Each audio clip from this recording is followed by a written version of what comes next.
કાંકરેજ તાલુકાના મુખ્ય મથક થરા શિહોરી નેશનલ હાઈવે પર દિયોદર ગરનાળાની સામે આવેલા બ્રિજ પર પાઇપો ભરેલ ટ્રક પલટી મારતા અકસ્માત સર્જાયો।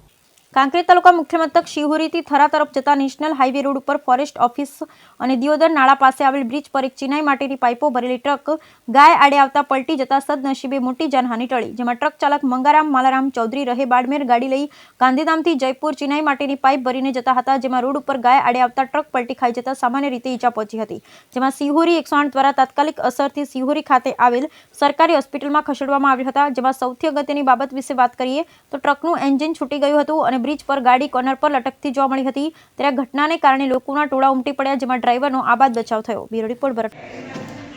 मैं मगाराम बोल रहा हूँ, गांधीधाम से जयपुर जा रहा था। आगे गाय आया ब्रिज के ऊपर, तो मैं टर्निंग मार रहा था, तो ब्रेक मारा तो जोर मारने से घर में गाड़ी पलटी हो गया।